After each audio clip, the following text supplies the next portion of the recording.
မင်္ဂလာပါလိမ္မာလေးတို့ရေအလိမ္မာရဲ့တောက်ကြနေစီစဉ်လေးဖြစ်တဲ့ပျော်ပျော်ရွှင်ရွှင်ပုံပြောကြမယ်စီစဉ်လေးပြန်လာပါပြီရှင်ဒီတစ်ခါမှာတော့စိတ်ထားကောင်းသောမစပယ်ဆိုတဲ့ပုံမြင်လေးကိုပြောပြပေးသွားမှာဖြစ်လို့လိုက်ပါနာဆင်ပေးကြပါဦးနော်တခါတော့ကရွာတရွာမှာစိတ်သဘောထားဖြူစင်ပြီးသဘောကောင်းတဲ့မစပယ်ဆိုတဲ့မိန်းကလေးတစ်ယောက်ရှိပါတဲ့ဘယ်လောက်ထိစိတ်သဘောထားကောင်းတယ်လဲဆိုရင်တငယ်ချင်းမတ်နီကဟဲ့စပယ်ငါ့ကိုရေလေးခတ်တိုက်ပါလားဆိုပြီးပြောတော့စပယ်လေးကရေသွားခတ်ပြီးမတ်နီကိုပေးလိုက်ပါတယ်။ဒါကိုမတ်နီကစပယ်ခတ်လာတဲ့ရေတွေကိုစပယ်ကိုလောင်းလိုက်ပါတယ်။အင်းကြီးတွေရေဆိုသွားတော့အံ့ဩသွားပြီးမတ်နီကိုကြည့်နေတာပေါ့။ဒါကိုမတ်နီကဟတ်တိုက်ပြီးရေနေတဲ့လေ။ဘေးကတငယ်ချင်းတွေကလည်းမတ်စပယ်ကိုတနာပြီးမတ်နီကိုဝိုင်းပြောကြတဲ့။ဒါကိုပဲမတ်စပယ်လေးကသူဘာမှမဖြစ်တာမို့မနီကိုအပြစ်မတင်ကြဘူးတောင်းပန်တဲ့လေမစပယ်ကပြောလို့သာတငယ်ချင်းတွေကနောက်ဆုတ်သွားကြတယ်မနီကိုတော့ဘယ်သူကမှမကျင်တတ်ကြဘူးပေါ့ကွယ်ဒီလိုပဲမစပယ်လေးဟာတီးခန့်စိမ့်လေးနဲ့လူသားအလုံးအပေါ်ဆက်ဆံခဲ့ပါတဲ့တနေ့မှလည်းဖိုးချုပ်တို့အုပ်စုမစပယ်ကိုရှုံးဖို့တဲ့အเจ้าမဲ့တွန်းချခဲ့တော့လေသဘောကောင်းတဲ့မစပယ်လေးကတီးခန့်နေချတဲ့ကွယ်လူတွေအားလုံးကသူ့ဘောဘယ်လောက်ဆိုးဆိုးတီးခန့်တတ်တဲ့မစပယ်လေးပါဒီလိုနဲ့နေလာရင်းနဲ့တနေ့မှာတော့မစပယ်လေးဟာတော်ရဲသွားပြီးပန်းခုပါတဲ့ဖျားပန်းကတ်ရှင်လို့သာပန်းခုလာရတယ်အဖော်မပါရှာဘူးတဲ့ကွယ်တနေ့ရအရောက်တောပန်းလှလှလေးကိုတွေ့လို့လှမ်းကူလိုက်တဲ့အချိန်မွေကြီးတစ်ကောင်ဟာလည်းအနီးမှာရှိနေတဲ့အနီးမှာမွေရှိတာကိုမမြင်ပဲပန်းကိုသာအာယုံဆိုင်နေတဲ့မစပယ်လေးကိုမွေကြီးကလည်းသူ့ကိုအန်ရပေးမဲ့သူထင်လို့ကြိုက်လိုက်ပါတော့တယ်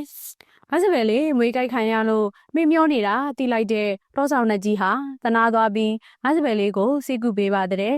မွေကြီးကိုလည်းဒီလောက်စိတ်ထားကောင်းတဲ့သူကိုအန်ရပေးရပါမလားဆိုပြီးအပြစ်တင်စကားဆိုလေတဲ့ကွယ်ဒီတော့မွေကြီးကလည်းနောင်တရပြီးသူ့စိတ်ကိုပြန်ထုတ်ပေးပါမယ်အကြောင်းမစပယ်လေးကိုလည်းစောင့်ရှောက်ပေးပါမယ်အကြောင်းပြောပြီးတောဆောင်နှမင်းကြီးကိုဂတိပေးလိုက်ပါတယ်တောဆောင်နှမင်းကြီးကလည်းမွေကြီးကိုလူရောင်ဖန်ဆင်းပေးလိုက်ပြီးမစပယ်လေးကိုစောင့်ရှောက်စေတဲ့ကွယ်လူရောင်ဖန်ဆင်းထားတဲ့မွေကြီးကမစပယ်လေးကိုစိတ်ကူပေးပြီးပြုစုတဲ့အတွက်ကြောင့်အလီမြန်ပဲတက်တာသွားတဲ့မစပယ်လေးကမွေစိတ်ပြေပြီးတတိယလာတော့သူ့အနားမှာယောက်ျားပြိုတယောက်ကိုတွေ့တော့လန့်သွားတဲ့ဒီတော့လူဖန်ဆင်းထားတဲ့မွေကြီးကလည်းသူဟာဆေးစရာတယောက်ဖြစ်ကြောင်းတော်ရဲကဖြစ်သွားရင်လဲနေတာတွေ့လို့စိတ်ကူပေးထားကြောင်းသူ့နာမည်ဟာမောင်တီလာဖြစ်ကြောင်းပြောပြပြီးခရီးသွားရင်လှည့်လည်နေကြောင်းပြောတဲ့ဒီတော့စိတ်ထားကောင်းတဲ့မစပယ်လေးဟာလည်းရွာကိုလိုက်ခဲ့ပါ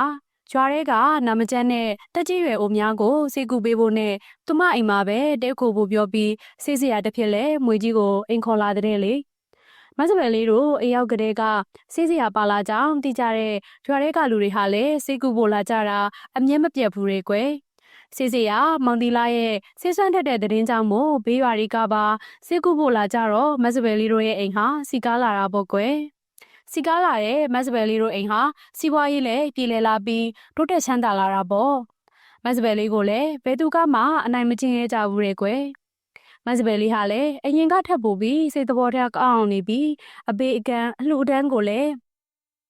ပို့ပြီးပြုလုပ်လာပြီးတဆုံတိုင်းနေထိုင်သွားတဲ့ကွယ်